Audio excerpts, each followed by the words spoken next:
Okay, so the last chapter had a little bit more of how memoir and the power of story and storytelling. So next chapter is field trip.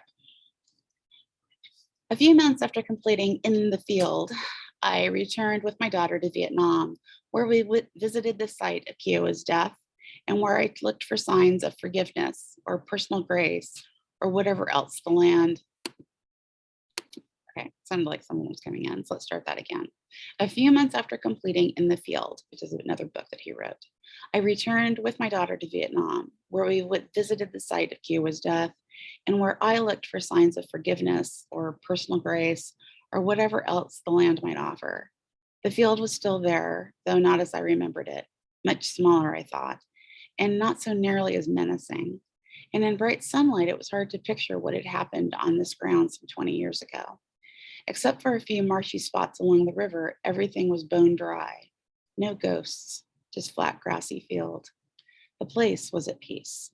There were yellow butterflies. There was a breeze in the wide blue sky. Along the river, two old farmers stood ankle-deep water, repairing the same narrow dike where we had laid out Kiowa's body after pulling him from the muck. Things were quiet.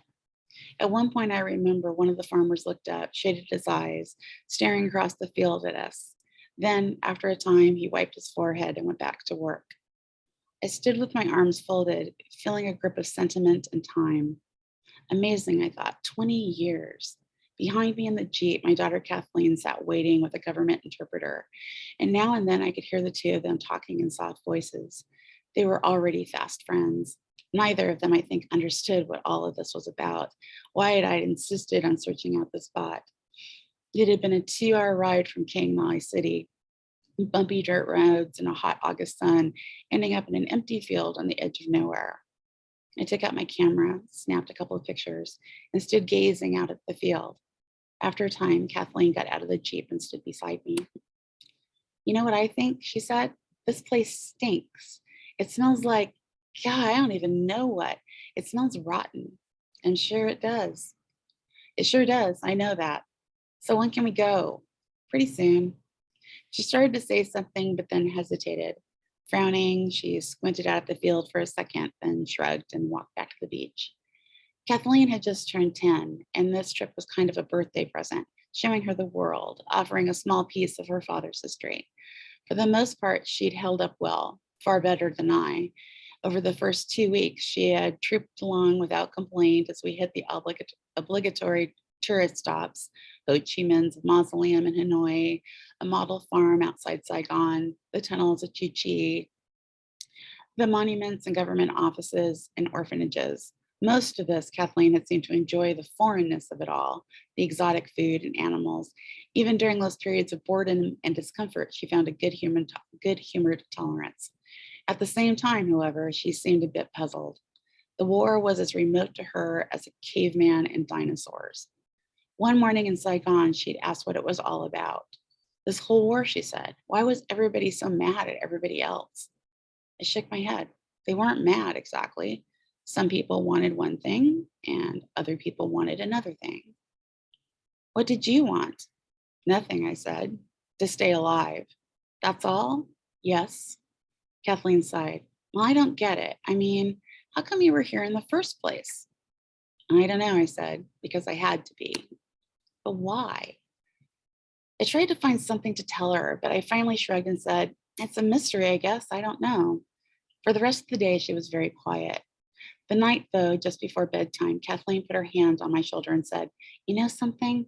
Sometimes you're pretty weird, aren't you? Well, no, I said.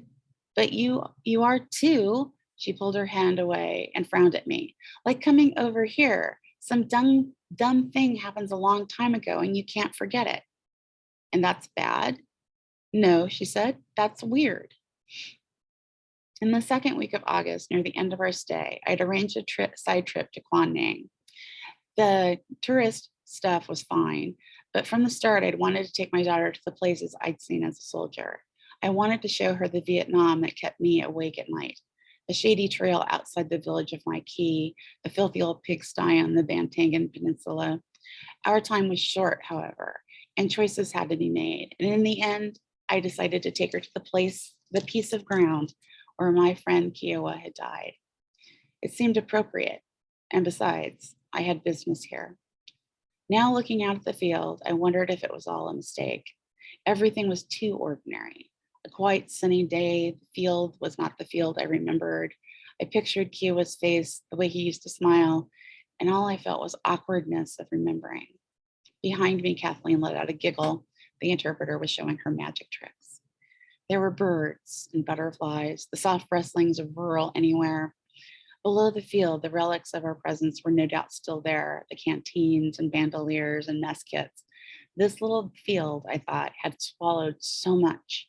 My best friend, my pride, my belief in myself as a man, some small dignity and courage. Still, it was hard to find any real emotion. It simply wasn't there. After a long night in the rain, it seemed too cold to grow. It seemed to grow cold inside.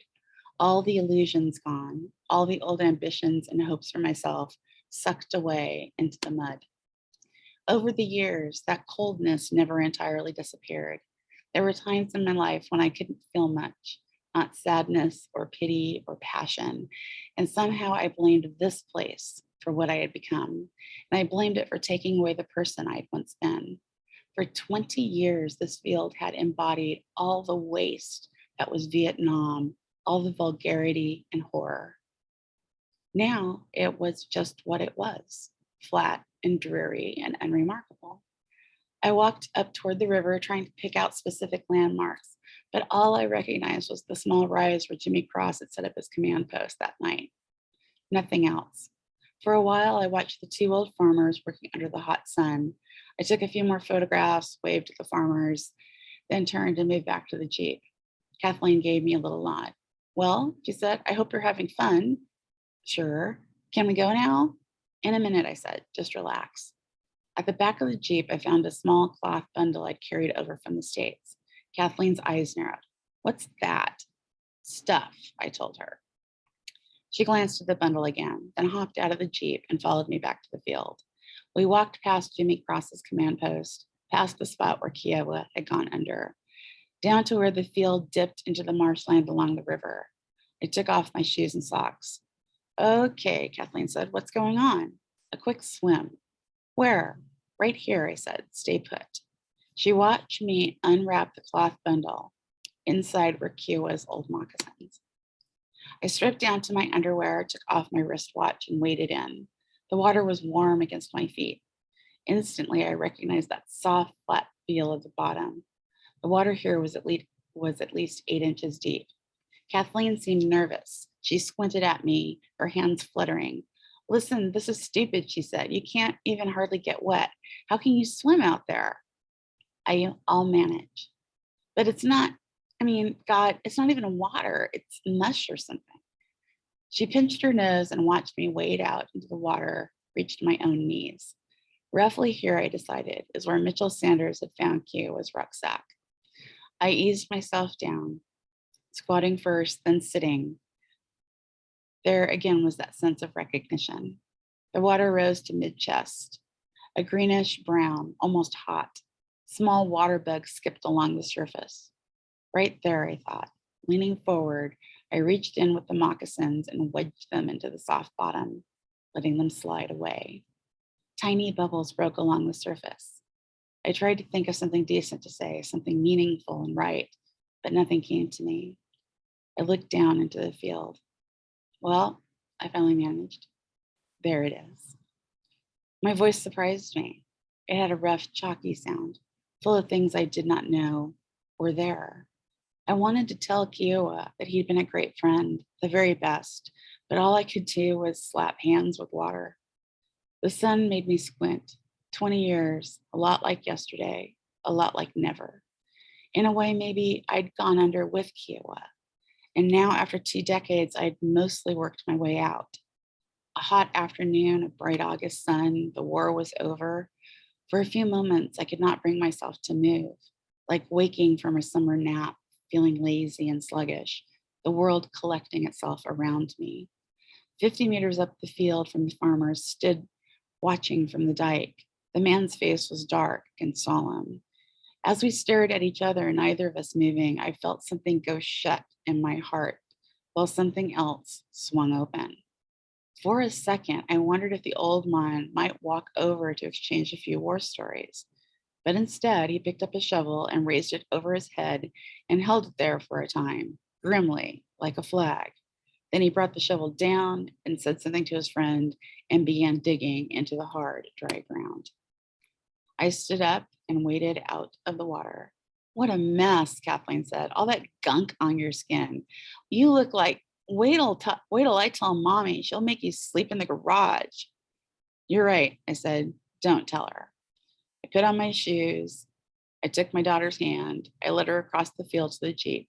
Soft heath waves shimmied up from the earth. When we reached the Jeep, Kathleen turned and glanced out into the field. That old man, is he mad at you or something? I hope not. He looks mad. No, I said. All that's finished. Okay, so now actually revisiting the scene of the crime in a way and seeing that the world has gone on, even though you may not feel like it's going on.